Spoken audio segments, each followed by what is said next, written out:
Okay, guys, let's start factoring. Okay, well, we're lucky because this first one is just a 1 here, and that means we can just jump straight into x factor. We look at our middle brother, 7x. Nobody likes him. He moves to the bottom. And then we're technically multiplying this 1 times this 12, and that's where we get 12. So it multiplies to 12, but then adds to 7. Well, that would be 3 and 4. So all you have to do, and it just says factoring, is x plus 3 and x plus 4. Okay, so this one, hopefully the GCF kind of jumps out at you, and you see that you're going to divide everything by 5, which is going to give you x squared minus 5x plus 6. Okay, well,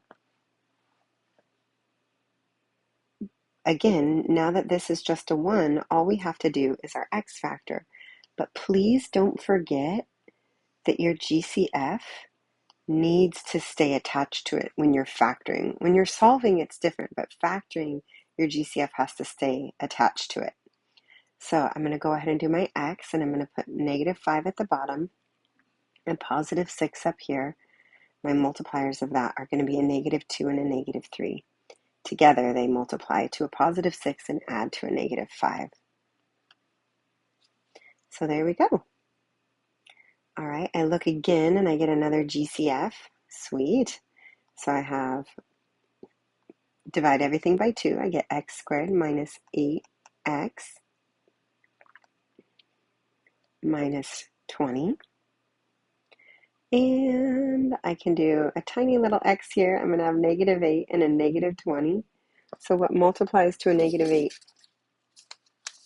and adds to a negative 20 would be negative 10 and a positive 2. So I can't forget the GCF because I'm factoring, right? So I'm going to have x minus 10 and x plus 2. Okay, this one, you notice I can't divide anything out. 15 isn't divisible by 2. So what I have to do before I do my x factor is multiply the 2 and the 18, which will give me 36. The middle brother, nobody likes, moves to the bottom.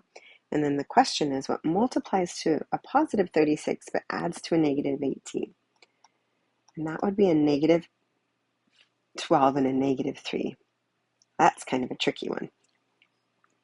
So from here, because our a was greater than 1, we're just going to go ahead and box it out, or grouping if you want. So we're still using our first 2x squared and our last terms, 18. The whole reason we did the x is so that we could go ahead and use them as factors in our box. All right, so moving left to right, I'm going to see what I can divide out of here. And here I can divide out a 2x. Moving from left to right, here I can divide out a negative 3. Okay, well, what's going to multiply by my 2x to give me 2x squared, which would just be x? And what do I multiply by my 2x to give me negative 12x? Well, that's going to be negative 6. All right, so those are our factors. I'm going to have 2x minus 3 in parentheses and x minus 6 in parentheses. Okay, well, this is a difference of 2 squares. 2 perfect squares, right? And they're separated by a subtraction sign. So all you really do is you take the square root of x, which is plus or minus x squared, and you take the square root of 4, which is plus or minus 2. So you technically have x plus 2 and x minus 2. You could still use the x factor because there is no b term, right? There is no b term, so we would have a 0 for our middle brother. And then what multiplies to a negative 4 and then adds to 0 would be a negative 2 and a positive 2. Okay, here, this is a negative 8. This is a negative 9. What multiplies to a negative 8 but then adds, what multiplies to a negative 9 and then adds to a negative 8? Well, that would be negative 9 and a positive 1. And this one says factor and solve. So I know that it's going to be x minus 9 and x plus 1 equals 0.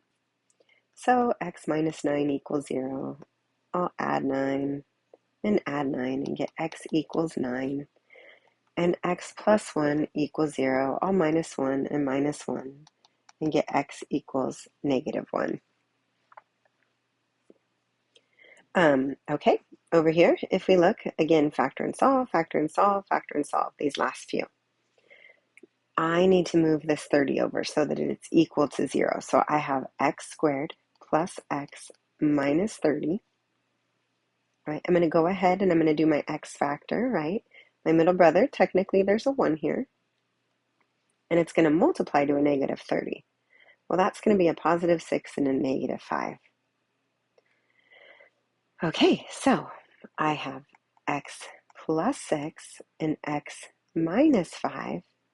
And it is equal to 0, but rather than working them out, you can just look at them and know, hey, it's the opposite. So x is going to equal a negative 6 and a positive 5. I don't know why I just drew this line here, but oh well. Okay, again, factor and solve. But there's no GCF, but there is an A term greater than 1. So I need to multiply these two, and that's going to give me negative 24. And 5 comes down. So the question is, what multiplies to negative 24 and adds to 5? Well, that would be a positive 5 and a negative 3. And then I'm just going to go ahead and I'm going to use the box. All right, and I'm still using these first and these last terms. So 12x squared and negative 2. And then I'll put my 8x here and my negative 3x here. All right.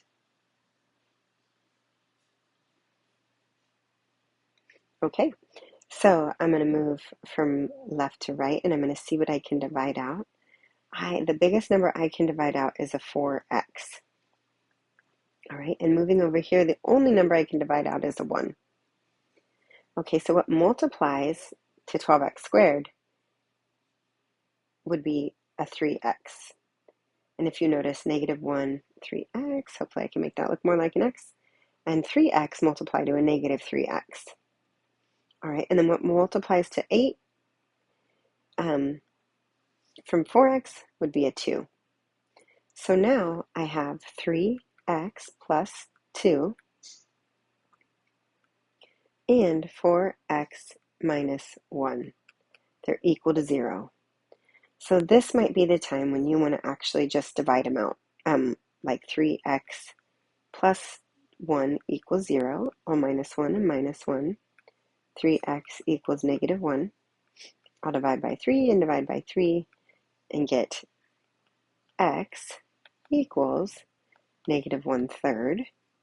And then for this one, I'll have 4x minus 1 equals 0. I'll add 1 and get 4x equals 1. I'll divide by 4 and divide by 4 and get x is also equal to 1/4.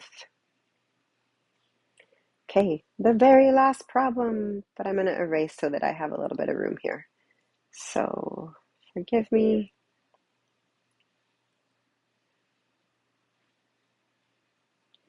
Okay, and I think I'm going to jump to blue.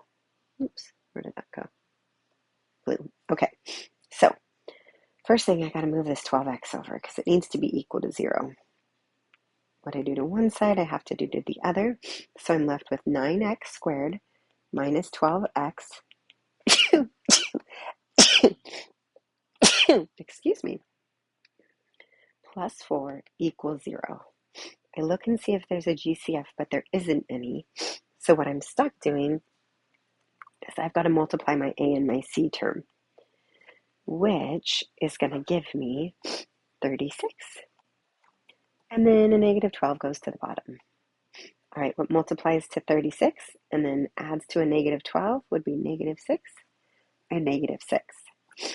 Again, because my A term was greater than 1, I have to use the box method. I don't have to. I mean, you could use factor by grouping, or you could do it in your head if you're that talented.